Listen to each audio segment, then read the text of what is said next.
Hello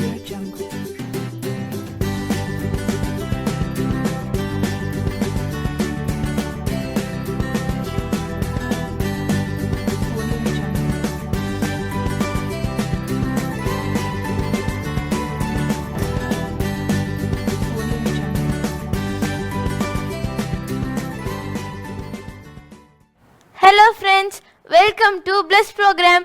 இந்த program மூலியமாக உங்களை சந்திக்கிறதுல நான் ரொம்ப ஹாப்பியாக இருக்கேன். இப்போ நம்ம இந்த ப்ரோக்ராமை ப்ரேயர் சாங்கோட ஆரம்பிச்சிடலாமா?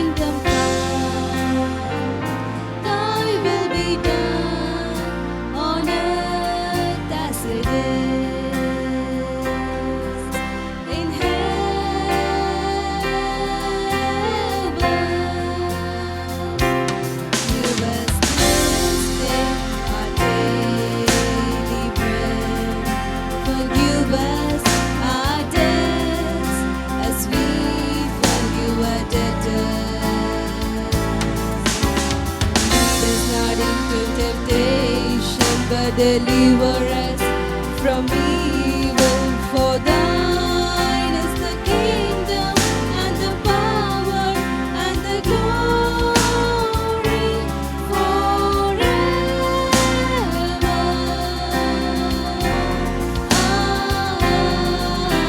Amen. Forever and ever.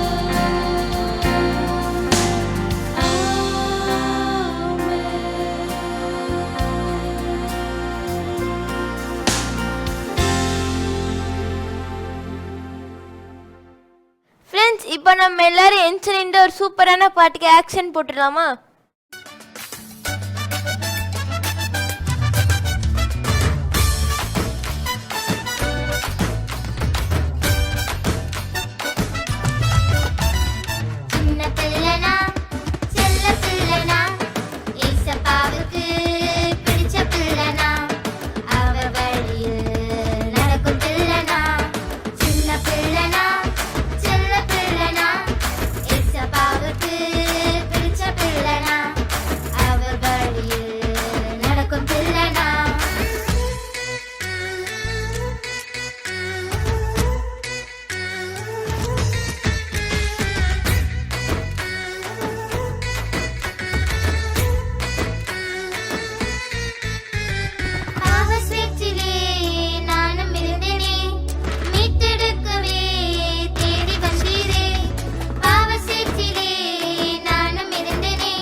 எல்லாரும் சூப்பரா ஆக்ஷன் பண்ணீங்க. இப்போ அப்படியே நில்லுங்க, நம்ம எல்லாரும் சேர்ந்து இயேசுவை வர்ஷிப் பண்ணிடலாம். எழுந்தாரே அல்லேலூயா, எழுந்தாரே உயிருடன் எழுந்த மீட்பர் இயேசு என் சொந்தமானாரே. உயிருடன் எழுந்த மீட்பர் இயேசு என் சொந்தமானாரே. எழுந்தாரே கல்லறை திறந்திடவே,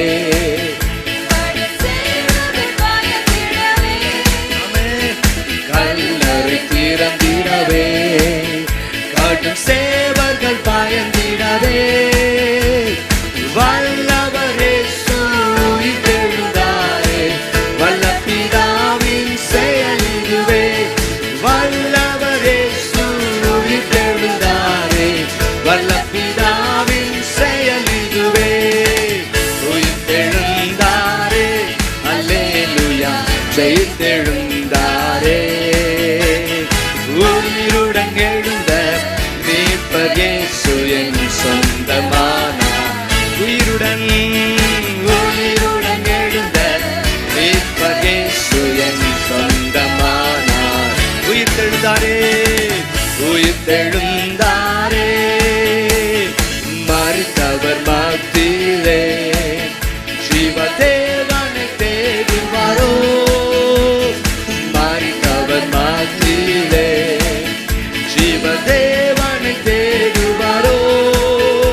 அல்லேலூயா ஜெயித்தெழுந்தாரே.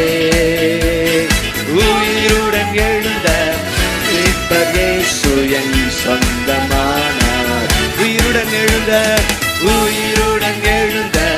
மீட்பர் இயேசு என் சொந்தமானார். உயிர்த்தெழுந்தாரே மரணமும் கூரெங்கே, பாதாளமும் ஜெயம் எங்கே. சொல்லுங்க, மரணமும் கூரெங்கே, பாதாளமும் ஜெயம் எங்கே. சாவையும் நோயையும் பேயையும் செய்தார், சபையோரே துதி சாற்றிடுவோம். சாவையும் நோயையும் பேயையும் செய்தார், சபையோரே துதி சாற்றிடுவோம்.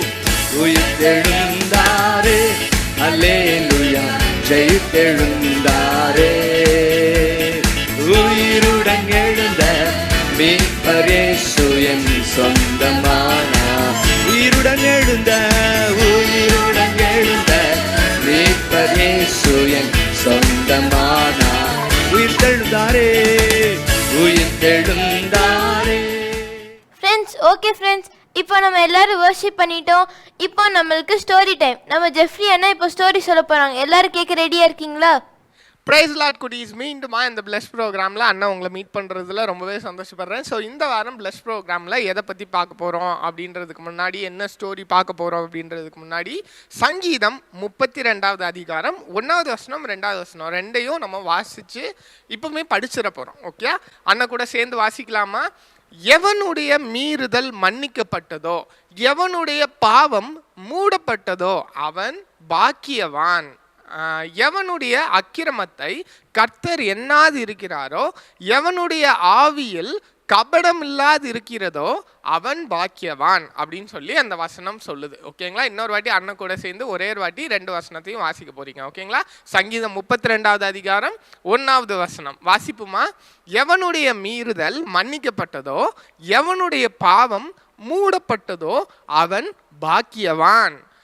எவனுடைய அக்கிரமத்தை கர்த்தர் எண்ணாது இருக்கிறாரோ, எவனுடைய ஆவியில் கபடம் இல்லாது இருக்கிறதோ அவன் பாக்கியவான். ஓகேங்களா? இதுக்கான எக்ஸாக்டான ஒரு ஸ்டோரி எங்கே இருக்குது அப்படின்னா, லூக்கா 15வது அதிகாரம் நீங்கள் வாசிச்சிங்க அப்படின்னா, இந்த நல்ல குமாரன், கெட்ட குமாரன், இளைய குமாரன் கதை அதெல்லாம் நீங்கள் பார்ப்பீங்க. இதுக்கு நிறைய பேர்கள் உண்டு. த ப்ராடிகி சன் அப்படின்னு சொல்லுவாங்க.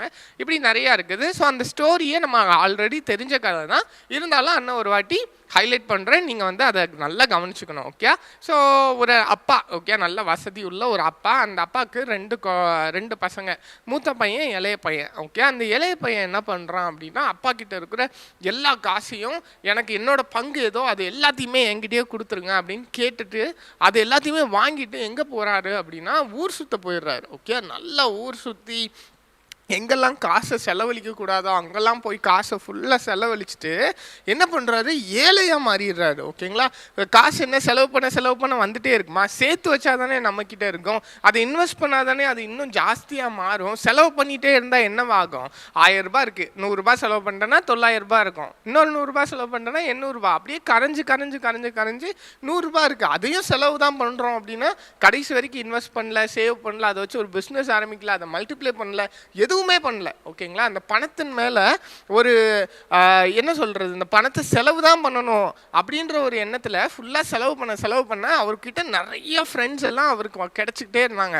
ஆனா அந்த காசு எல்லாம் அவரை விட்டு போக கொஞ்சம் ஃப்ரெண்ட்ஸா அவரை விட்டும் போக ஆரம்பிக்கிறாங்க. ஓகேங்களா? கடைசியில் என்னவாயிடுறாரு, தனி மரம் ஆயிடுறாரு. அவர் மட்டும்தான் இருக்கிறாரு. தன்னால் ஃப்ரெண்ட்ஸ்ன்னு சொல்லி காசு இருக்கிறப்போ கூட இருந்த யாருமே அவர் சுத்தி இல்லை. ஓகேங்களா? அப்படி இருந்தப்போ இவர் என்ன பண்றாரு, வேற வழியே இல்லை, அடுத்த வேலைக்கு சாப்பாடுக்கு ரொம்ப பசிக்குது, என்ன பண்ணனே தெரில.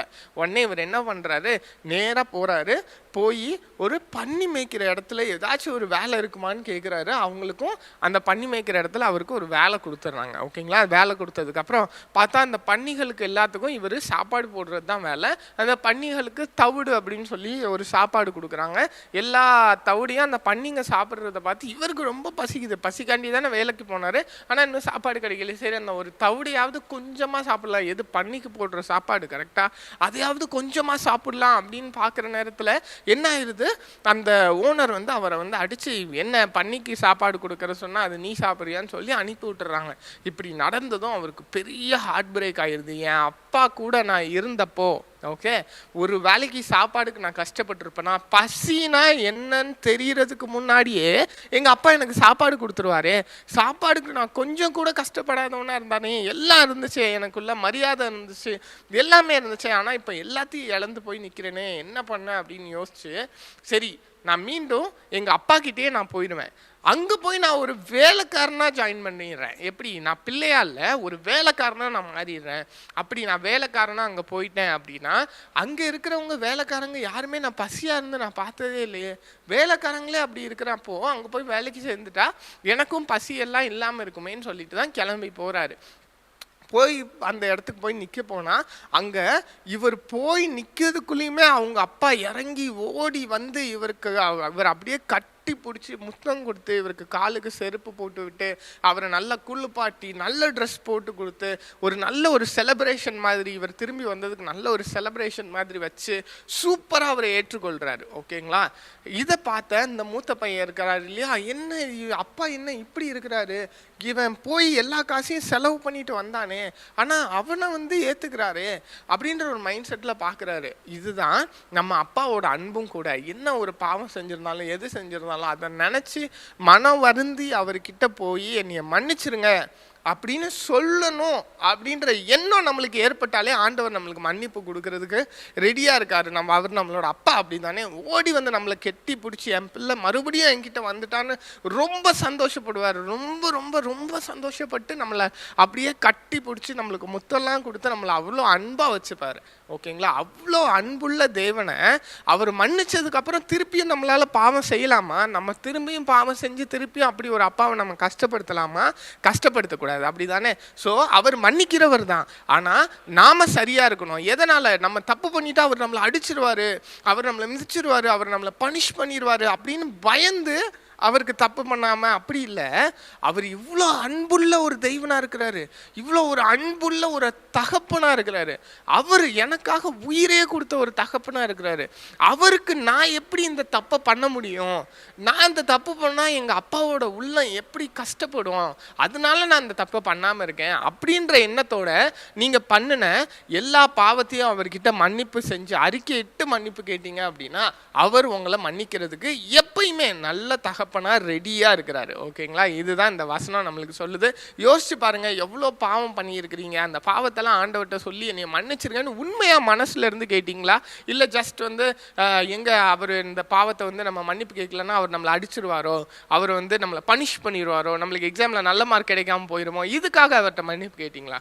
அவருக்குன்னு ஒரு நல்ல ஒரு அன்புள்ள உள்ளம் இருக்கு. அந்த உள்ளத்தை நம்ம கஷ்டப்படுத்திடக்கூடாது அப்படின்ற எண்ணம் நம்மளுக்கு இருக்கணும். ஓகேங்களா? அவர் நம்மளோட டேடி அப்படிதானே, அவர் நம்மளோட அப்பா. அவரோட மனசை கஷ்டப்படுத்திடக்கூடாது அப்படின்ற எண்ணத்துல இனிமே நான் எந்த ஒரு பாவமும் பண்ண மாட்டேன் அப்படின்ற ஒரு முடிவை நீங்க எடுக்கிறீங்க அப்படின்னா அதுதான் ஒரு மெய்யான விடுதலையா உங்களுக்கு இருக்கும். அதுதான் ஒரு மெய்யான மன்னிப்பா இருக்கும். அதுதான் ஒரு உண்மையான மன்னிப்பு. ஓகேங்களா?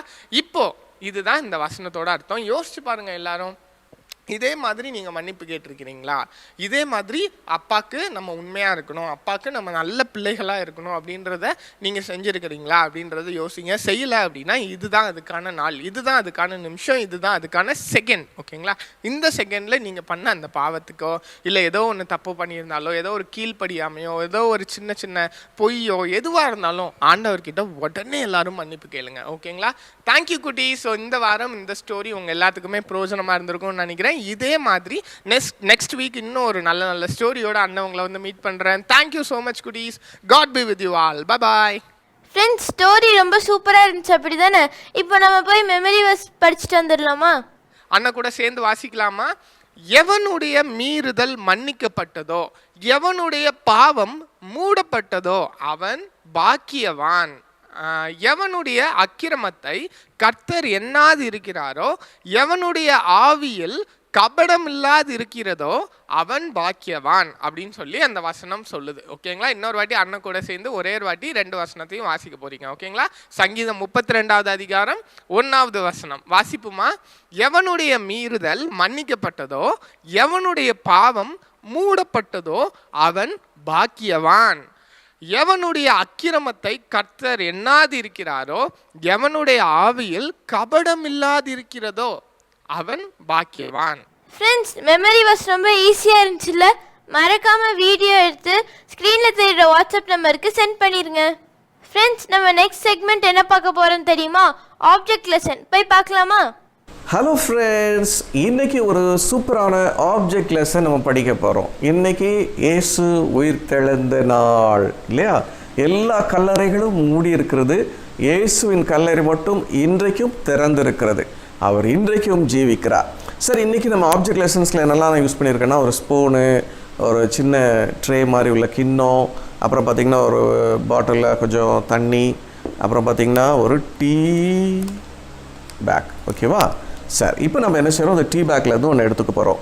ஸோ இது என்னது? ஒரு டீ பேக். இதுதான் இன்றைக்குள்ள ஆப்ஜெக்ட் லெசன். பாருங்கள், இதில் ஒரு லேபிள் இருக்குது, அப்படி தானே? இந்த லேபிள் வந்து இது எந்த கம்பெனி, இது என்ன மாதிரி டீ அப்படின்னு சொல்லி இதில் அழகாக இருக்குது. இது பேர் டிப் டீ. சரியா? இந்த க்ரீன் டீ வந்து இப்போ இந்த லேபிள் இருக்குது பார்த்தீங்களா, அது போல தான் ஏசப்பா சிலுவையில் அறையும் போது அவருக்கு மேலாக ஒரு போர்டு வச்சுருந்தாங்க. அந்த போர்டு என்ன தெரியுமா?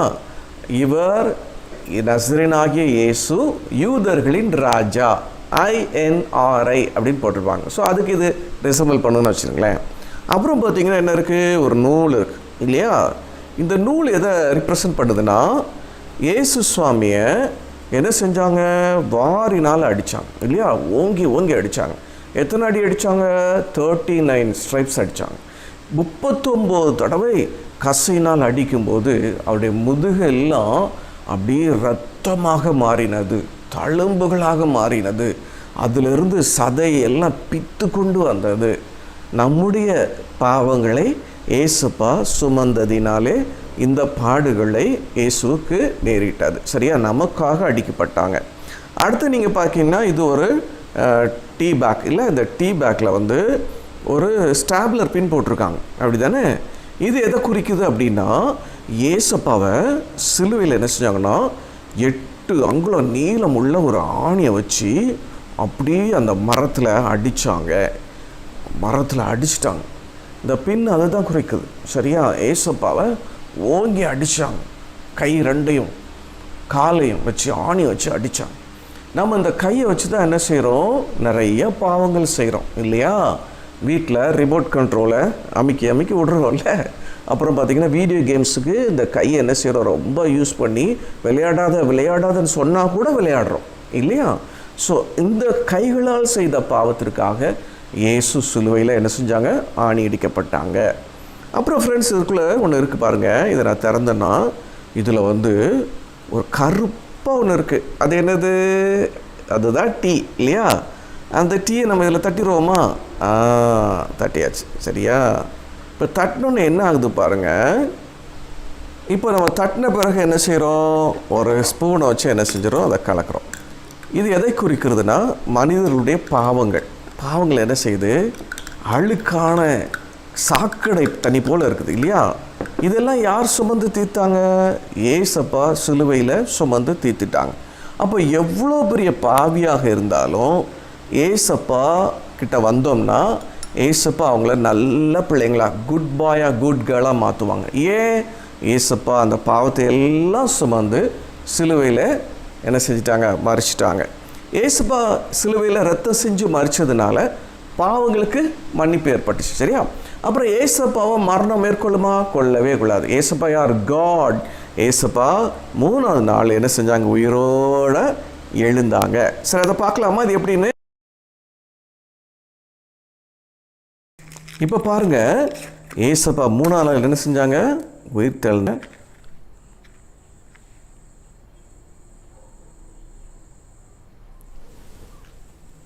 ஏசப்பா 3ஆவது நாள் என்ன செஞ்சாங்க? உயிரோடு எழும்பிட்டாங்க.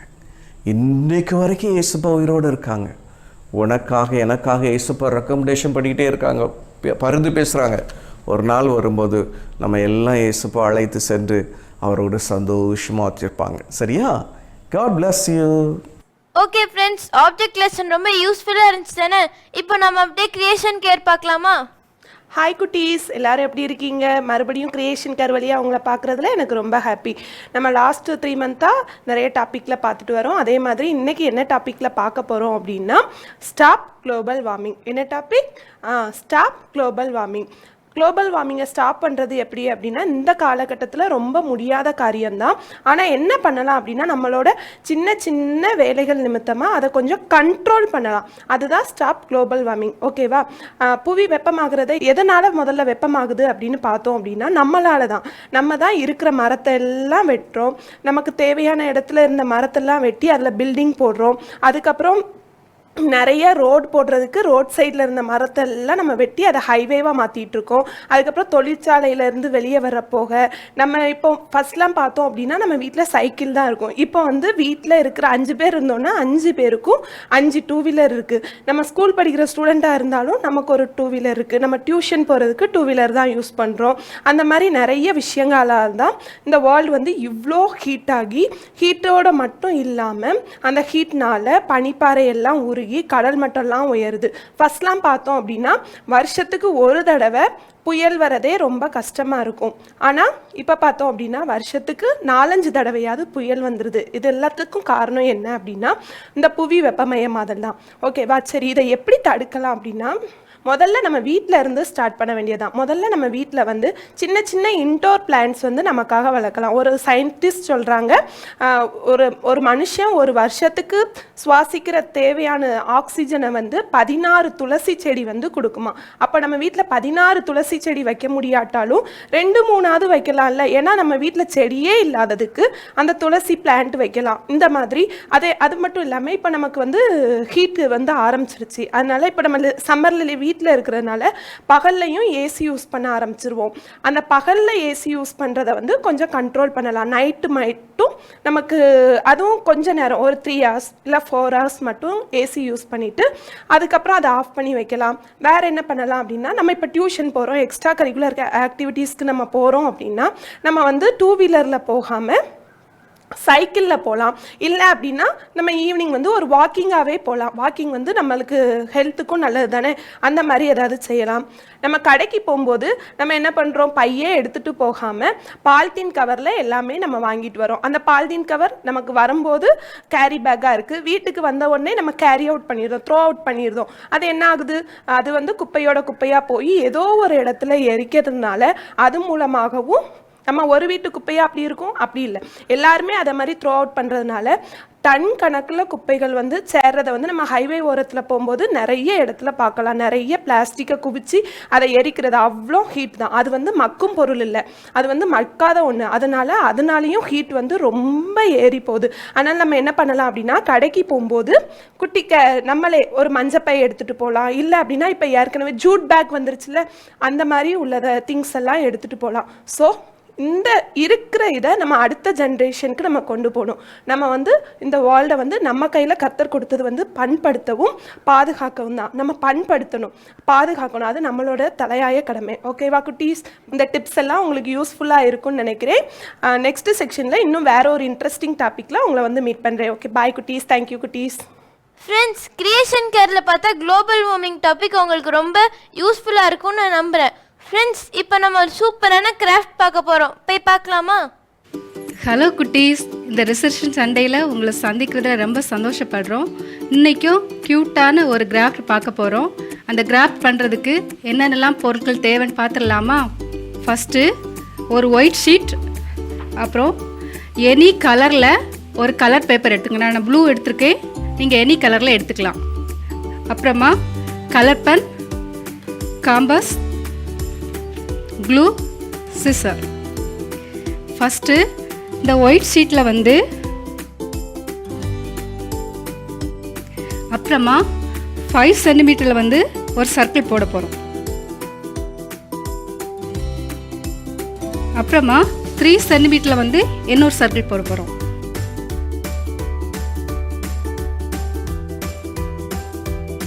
இதை வந்து இப்போ நம்ம கட் பண்ணி எடுத்துகிட்டு வரலாம். இந்த பெரிய சர்க்கிளில் வந்து ஒரு பீஸும் மற்ற 2 சர்க்கிளில் வந்து 2 பீஸும் எடுக்க போகிறோம். இப்படி கட் பண்ணி எடுத்துகிட்டு வந்தாச்சு. இதை அந்த ஓரமாக வச்சுட்டு நம்ம இன்னொரு கலர் பேப்பர் எடுத்துருந்தோம் இல்லையா, இதில் வந்து ஒரு மீடியம் அளவில் வந்து ஒரு 6 சென்டிமீட்டரில் வந்து நம்ம இன்னொரு சர்க்கிள் போட போகிறோம்.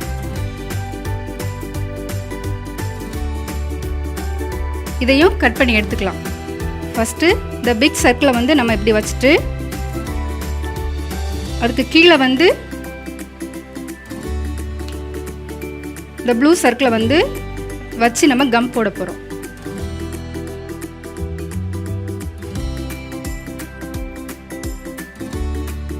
கம் போட்டுட்டு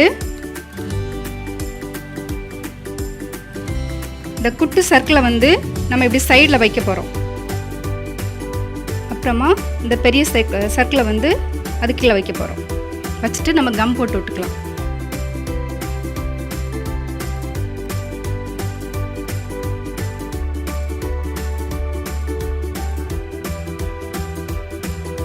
கம் போட்டாச்சு. இதை இப்படி ஓரமாக வச்சுட்டு ஒரு ஒயிட் பேப்பரில் வந்து இதுக்கு நம்ம வந்து இயர் வரைய போகிறோம்.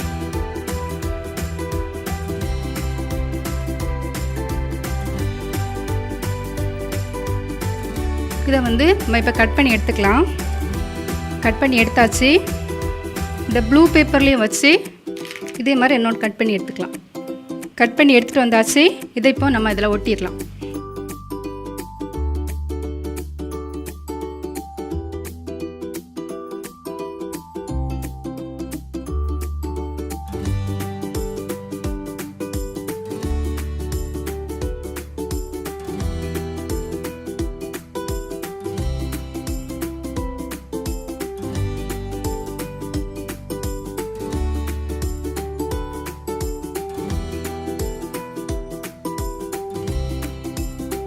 ஓகே குட்டீஸ், இதில் வந்து நம்ம இதுக்கு ஒரு ஐஸ் வைக்க போகிறோம். அதுக்காக இப்படி ஒரு பிளாக் பேப்பரும் ஒரு ஒயிட் பேப்பரும் எடுத்துருக்கோம். இதில் சின்ன சர்க்கிள் ஒன்று வரைய போகிறோம். இது இப்போ கட் பண்ணி எடுத்துக்கலாம்.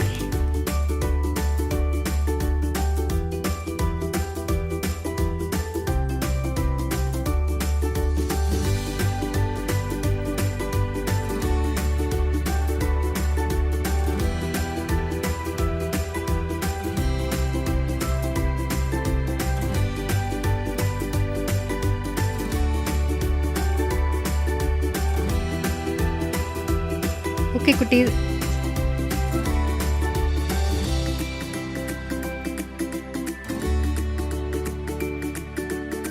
இப்போவும் நமக்கு சூப்பரான ஒரு ரேபிட் வந்து செய்தாச்சு. ஓகே குட்டீஸ், இதை வந்து ஓரமாக வச்சுட்டு என்ன ஒரு ஒயிட் பேப்பர் எடுத்து அதை ரெண்டாக ஃபோல்ட் பண்ணி அதுக்கு மேலே வந்து இதை வச்சு ஒரு பென்சில் எடுத்து மேலே ட்ரா பண்ண போகிறோம்.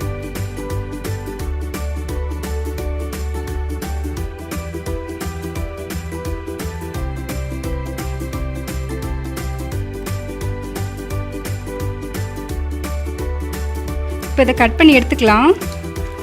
இப்போ கட் பண்ணி எடுத்தாச்சு. இதை வந்து இதுக்கு அடியில் வச்சு நம்ம இப்படி வந்து கம் போட்டுக்கலாம். ஓகே, இப்போ வந்து நம்ம இப்போ கம் போட்டாச்சு.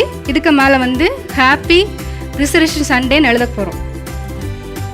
ஓகே, ஃப்ரண்டில் வந்து இப்படி இருக்கும். நீங்கள் ஓப்பன் பண்ணிங்கன்னா நம்ம இப்படி எழுதி வச்சுக்கலாம்.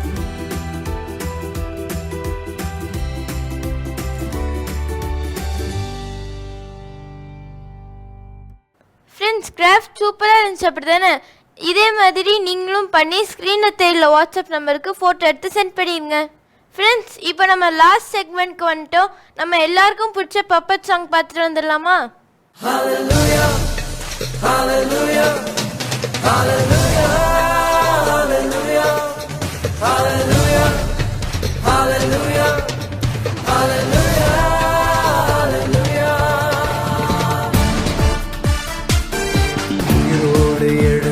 இயேசுவே, நான் வாழுவேன் உமக்காகவே.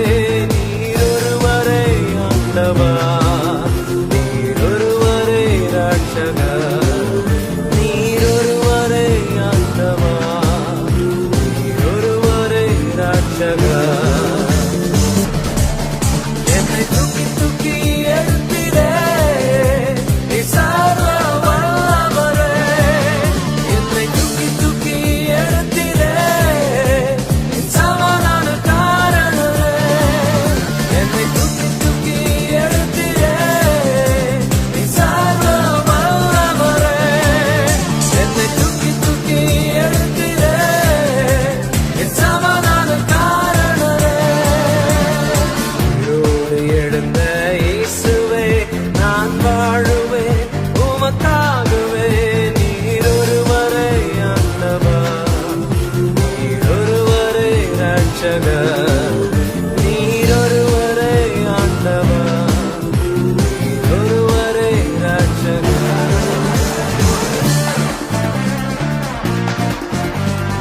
போரிலே இயேசு நீரே மரித்து போனீரே சிலுவையின் அந்த போரிலே இயேசு நீரே மரித்து போனீரே ஆனால் உயிரோடு எழுந்தீரே அந்த எதிரியை ஜெயித்தீரே ஆனால் உயிரோடு எழுந்தீரே அந்த எதிரியை ஜெயித்தீரே ஹalleluya ஹalleluya ஹalleluya